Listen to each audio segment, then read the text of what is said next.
Now it's up to you to figure out who you're going to serve and then custom make a solution for that.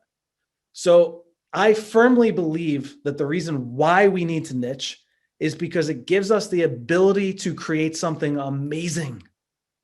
And without having something specific to actually build for, we are not capable of building something remarkable. So imagine, I'm just using nutrition coaching. It applies to any field of healthcare. I think most people here are physios or physical therapists, but we have strength coaches, we have fitness professionals, we have nutrition coaches, we've got it all. My wife, who is a breastfeeding mom, without a doubt needs somebody who specializes truly in nutrition plans for breastfeeding moms. Very different than, let's say, my sister, who is post-stage 4 cancer recovery. But I guarantee you, though, if they were to start their own searches, they would find the local nutritionist who is taking her generalist approach, streaming from the origins of her education and applying these general principles to both parties. And yes, maybe that nutritionist does know that there's enough of a difference between breastfeeding moms, and yeah, she needs more fat. But who do you think would be better off serving my wife? Somebody who's dedicated themselves to studying exactly what breastfeeding moms might need? The combat athlete who goes to the coach like me and my team, who chose to dedicate our clinical careers to solving almost like a mystery. Like we have been assigned to a murder mystery. What does the combat athlete need? What does the power lifter need? What does the breastfeeding mom need? If we study that, we are now in the position to build something remarkable. Everybody follow here? Does that make sense? Why people struggle is because usually our education is generalist, and then we get jobs where they just mindlessly treat the same way to everybody. And then we just become iteratively better. And I think that healthcare is in a really bad spot. Anybody else with me? That healthcare in the United States, internationally, that we have some work to do, people. Like this shit is a joke. People are dying because our healthcare system sucks. And iterative changes are not going to cut it. So the one thing that I promise you is that what I'm telling you to do is not just be better than the worst. Because right now, most people are comparing themselves to, let's say, in the physical therapy world, the mill down the street. So if you're better than the mill down the street, congratulations, you're better than the worst that there is. This is not something to be proud of. So what we need to do is put ourselves in a position to build something amazing, remarkable. But people won't pay for physical therapy. No, they won't pay for what you are calling physical therapy. You have to build something worth buying. And to do that, we have to pick a single niche. Now, where it could go wrong, and I want you to think of it like a microscope. So think back to school and just, one of the first times you're messing around, you slide the slide in there and, you zoom in too far, you start seeing your eyelashes. You zoom out too far, it's just like a black speck. So you can zoom in too far. You can zoom out too far. So I'm not trying to tell you that you only need to treat little leaguers' elbow pain. Like this would be a wildly zoomed in exaggeration of niching down. Now, maybe an exception to that is, I got distracted. Ali's upside down. I don't know if you guys are watching in gallery view. Ali is literally flipped upside down. I have no idea. Just ignore me. It's okay. So the only time where this might be true is, let's say you have authority and you've built a multi-thousand account following as an authority in baseball players. Then because of that authority, you might be able to pull off niching down to something that tiny. But for many of us, especially the people who tend to follow me, we're in the earlier stages of entrepreneur land. We're in the startup phase. So we have to be careful not to zoom in too far. Last pitfall, and then we're going to get to the actual 3 categories that I like starting with like what not to do when your brain's still very open.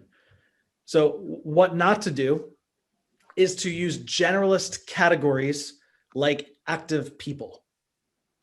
So active people is a way that we categorize them, not the way people categorize themselves. So here, who here introduced themselves more recently? Like you met somebody, your new neighbor moved in, and they were like, hey, my name's Ali. Nice to meet you. Oh, what do you do? Oh, I'm an active person. Yeah, really active. Yeah, I like to do activities all the time. So many activities, and some of you know what movie I'm talking about. But the key here is that sometimes there's certain trends and fads that we just pick up like in our professions. And there's kind of this category of like active people versus inpatient versus, these other categories that we as professionals have assigned to them, different than an identity that somebody has assigned to themselves. So for example, I identify as a recreational triathlete. I cannot wait until triathlons come back around. Gives me a reason to train. I train hard. I get a lot of fulfillment for it. It's in line with like my cardiovascular goals.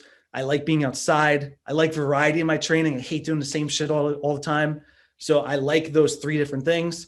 If you were to have a conversation with me, like, oh, like, what do you do for fun or sports? Or like, what do you do? I'd be like, oh, I do triathlons. Now, if I were to be scrolling and let's say one of my moonshots is to finish an Ironman. And does anybody know what an Ironman contains? How many, yeah. So an Ironman is like basically a death march for a normal human being. It's a marathon. It's like dozens of miles on a bike and like a 2.5 mile swim or something absurd like that. And I'm not in that kind of shape. I'll be the first to admit it. So if I were to be scrolling and it said like, are you ready to make the leap from your Olympic length triathlons to your first ever Ironman? It would stop me in my tracks because it was made for me. And it used the words that I use to talk about myself.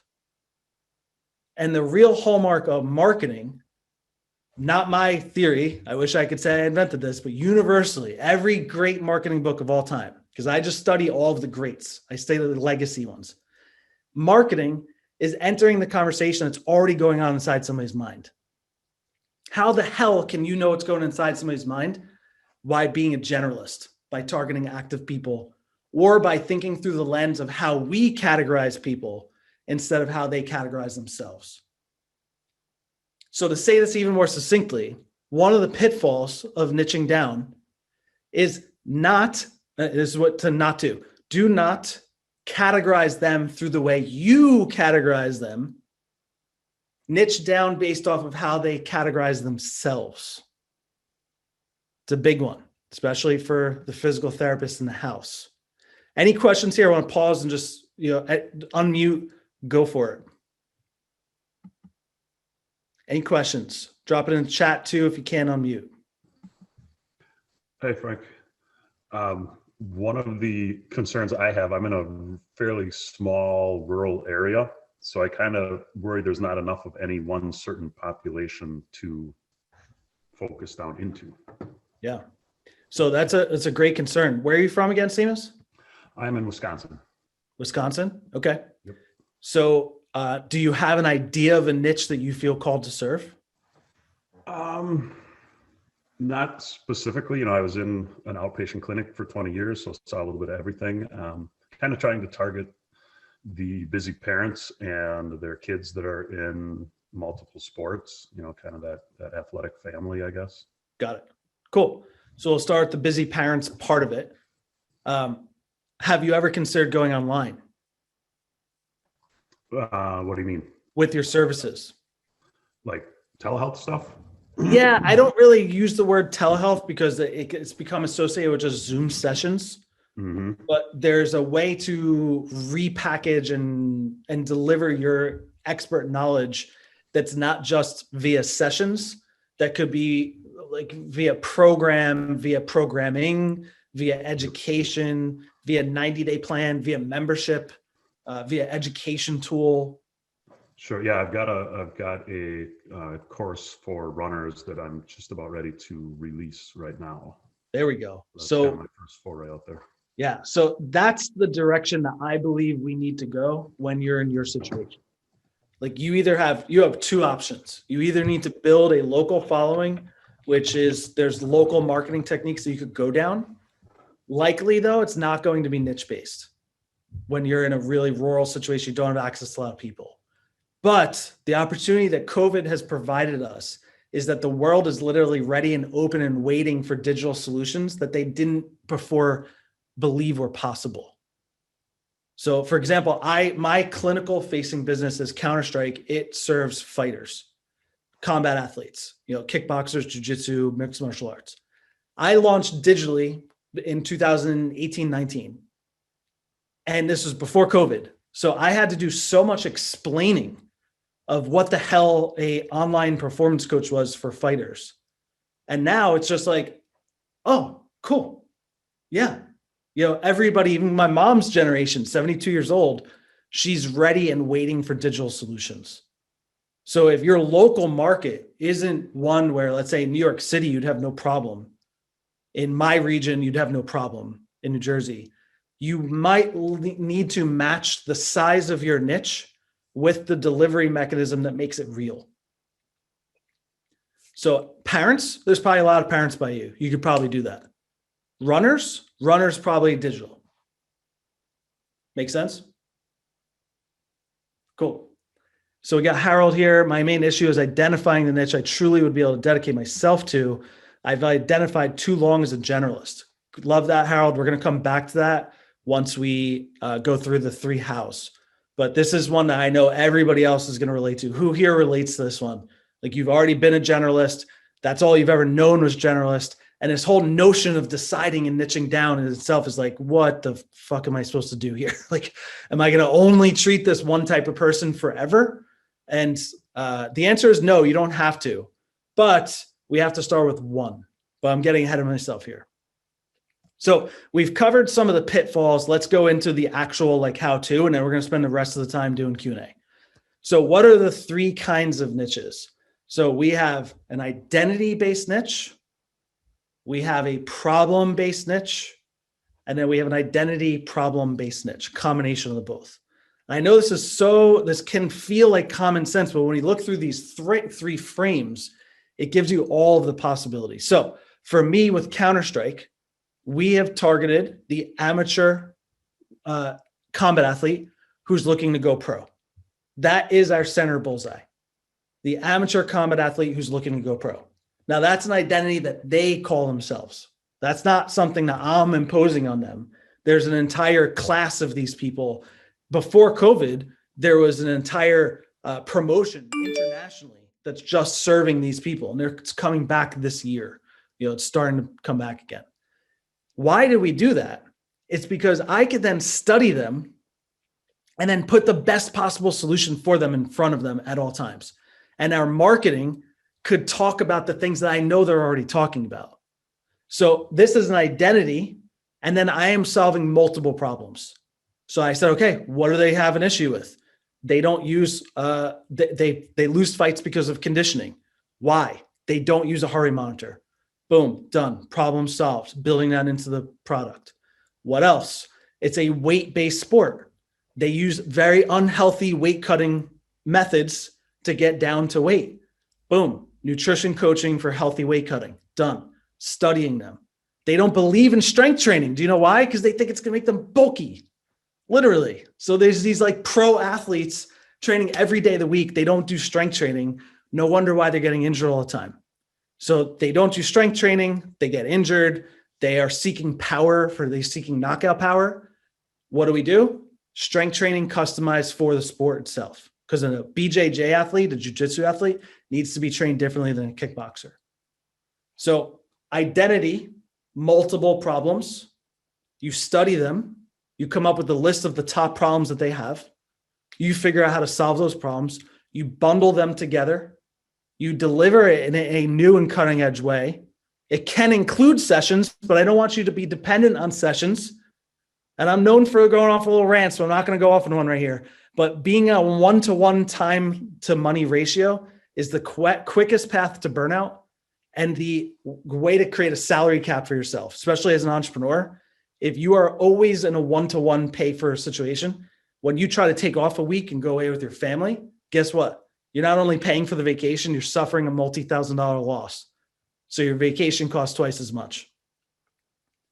So when you do create these solutions, we want to bundle them and deliver them in new and innovative ways so that you get paid off of the promises you make, not off the time it takes you to solve the promises. So that might include 1-to-1 sessions in some capacity, but it likely includes asynchronous or time leveraged things as well. That's for another day, staying focused on niching. So we have identity-based niching, where then you decide what their problems are, and then you put together a world-class solution. Everybody clear in this first one? Anyone have any questions before I move on? Okay, so the next one is problem-first niching. So problem first is where you get ultra specific on the problem, then decide more from a marketing strategy, what type of identities suffer from this problem most. So let's use lower back pain, chronic low back pain, the number one most unspoken, untalked about health epidemic in our country, in the United States, probably worldwide, that just people are just not really paying attention to. So the amount of hundreds of millions of people who are chronically suffering from low back pain is staggering. It is unbelievable. Yet there's no Silicon Valley solution coming for this one.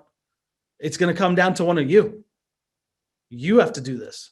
And each one of you, everybody on this chat right now could go into solving low back pain, and you would all cap out at 50, 60 clients, 100 clients, depending if you have a team. There's going to be hundreds of millions of people left still unhelped. So what I want you to do is think of a problem. Then you could say, what identities are most common to have this problem? So it's kind of the opposite way. So lower back pain, and then we might have manual laborers. We might have desk workers. We might have high pressure executives. We could because we might be super passionate about police and firemen, you could create lower back pain is really the problem you're solving, and then hyper target down to police and fire and service people, service workers, other healthcare workers, nurses. I mean, nurses have lower back pain, especially right now. So problem first versus identity first. Same concept though. Why are we doing problem first? Well, if you dedicate your career to discovering what is the absolute best possible solution for people in low back pain, or I'm going to go through some other examples from our community. One of my favorites is Jocelyn, founder of Fit with Fibroids. So she went through a very painful fibroid diagnosis, and guess what her medical doctor said? Anybody want to take a guess? Never exercise again. Exercise is bad for you with fibroids. Never lift anything heavy. Wow. Do you know how many hundreds of millions of people get told down on a daily basis? Well, maybe not millions on a daily basis, but on a monthly basis, literally millions of people are told, don't do, and then insert the thing that's actually going to prevent them from dying long-term. And I'm very connected to this because I watched my dad die at 64 years old because there was none of the ideas that I know you people have circulating in your head. They didn't come to life. He didn't cross paths with anybody who actually tried to change his behavior or change him holistically. Just little silos. Take this medication. Take this medication. Don't eat that. You know, it's just, I could go on and on about that one. But Jocelyn with Fit with Fibroids. Women get told all the time, don't exercise. She now hyper-targeted into fibroids and abdominal surgeries. So women with abdominal surgeries also very rarely get prescribed physical therapy. I'm not sure about you, but I think there's some muscles in there, some pretty important ones. And I think there might even be layers of them, and they connect to this thing called your spine and your hips and all your, and we get these massive surgeries with huge incisions, and the surgeons just don't even think about potentially rehabbing or giving somebody a return to activity level. So is it that lifting is bad for you? Or maybe It's that nobody actually puts together a plan for these women to progress from post-operative back to CrossFit or back to barbell athletes or back to whatever it is that they love. So Jocelyn went problem first, fibroids and abdominal surgery, then decided what identities she has after that. We have Beth, founder of Strength and Spine, people with scoliosis. So she went problem first, scoliosis, now identifying teenage females with scoliosis, college age females with scoliosis, adults of all kinds with scoliosis. And she's zoning in, and barbell athletes with scoliosis, also told often to not exercise ever again because your spine's got a curve. So it's got to be bad. And she's changing the world. She's got clients internationally. So does everybody have a clear understanding of identity first versus problem first? Does anybody have anything that they want me to clarify or give any more examples here? All good?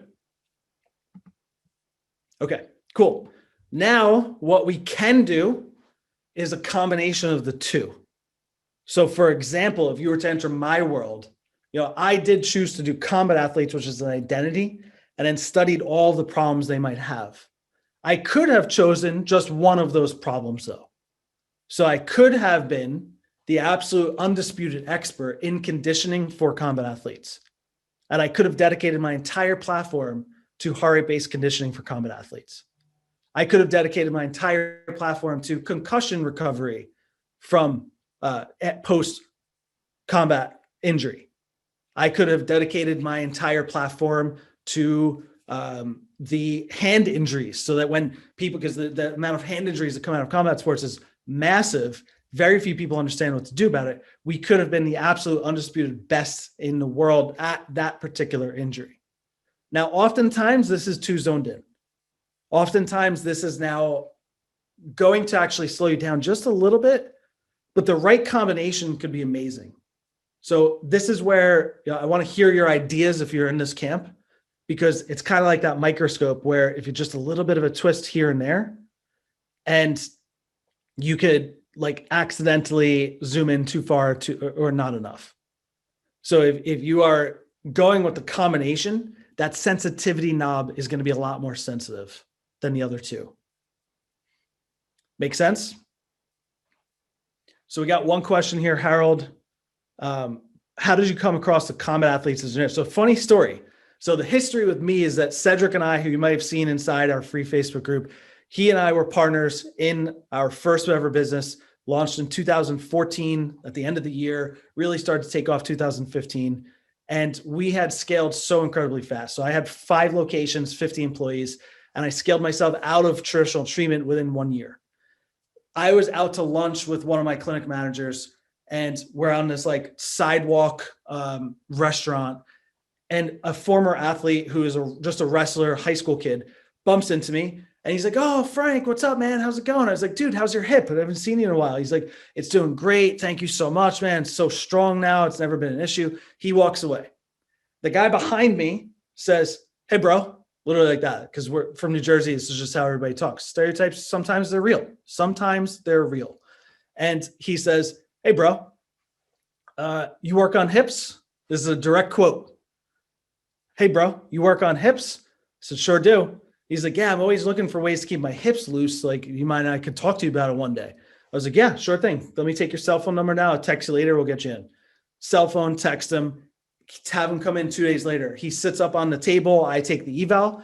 I say, "All right, man, I would just really like to get to know my people first before we start getting into the weeds. Like, tell me about yourself." He says, "I'm number 14th ranked UFC fighter, Jimmy Rivera." And in my head, I was like, "Play it cool. Play it cool." I was like, "Oh, okay."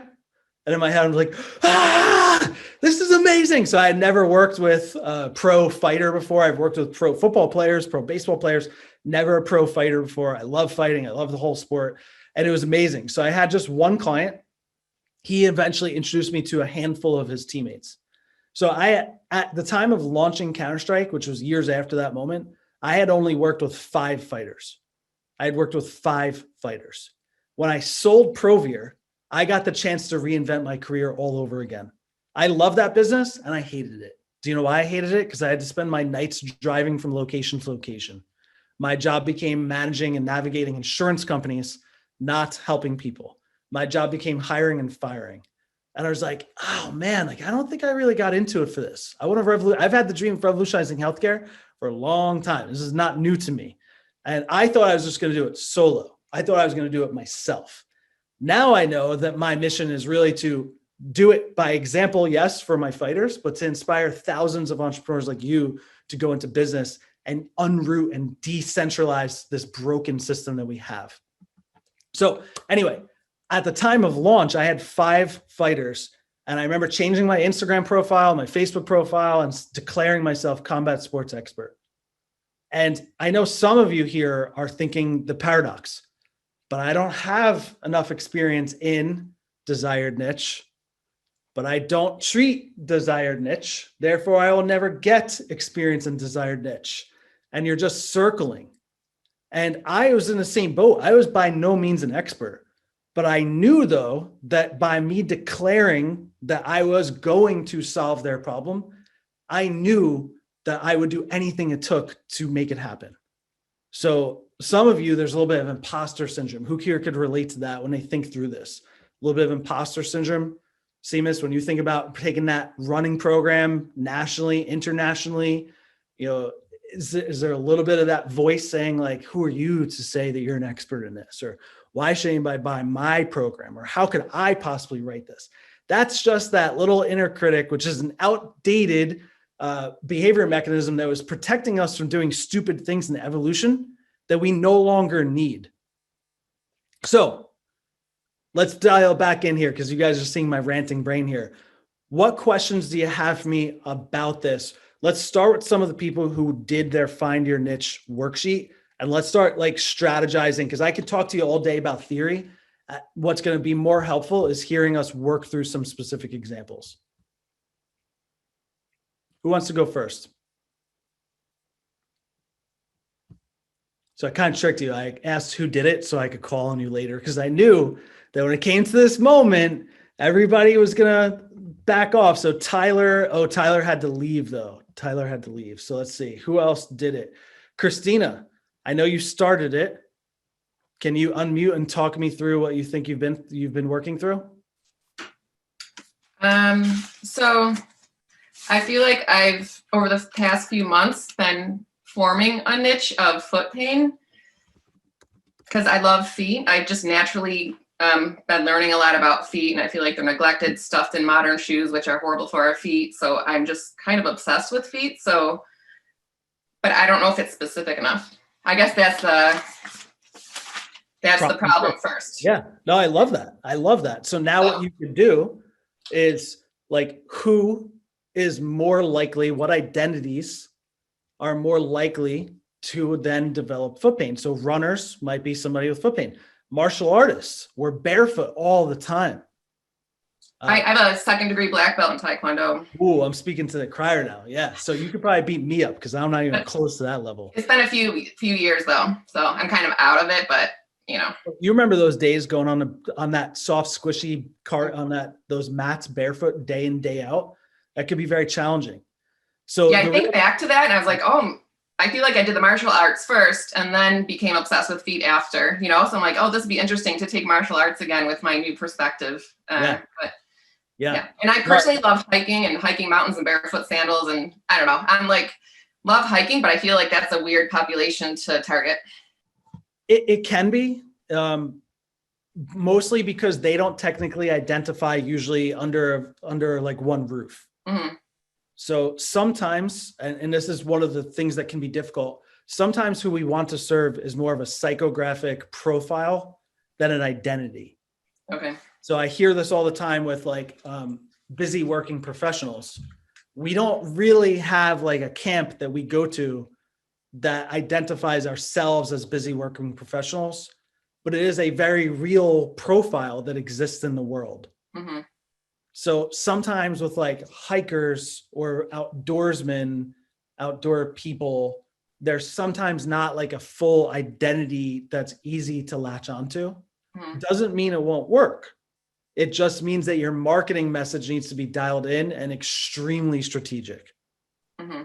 So when people go with more of a profile than an identity, you are working at, like, you're going to need good written email campaigns. You're going to need like very intentionally written education on social media that works you up and down the awareness ladder, because they're not as in tune with the universality of, let's say, what a combat athlete might experience. Yes. Make sense? So if you choose the problem first, so I choose foot and ankle pain. Do you always have to choose like a group of people with the foot and ankle pain, or could you start sort of like just focusing on feet and see what naturally gravitates to you? You know, like, or is it always better just to get more specific with the identity as well? So do you have like $30,000 or $40,000 a month to put into paid ads? No. Okay, then we need to go specific now. Okay. So I literally got a quote the other day, because we are starting to get into paid ads with Honey Badger, because we have a validated offer.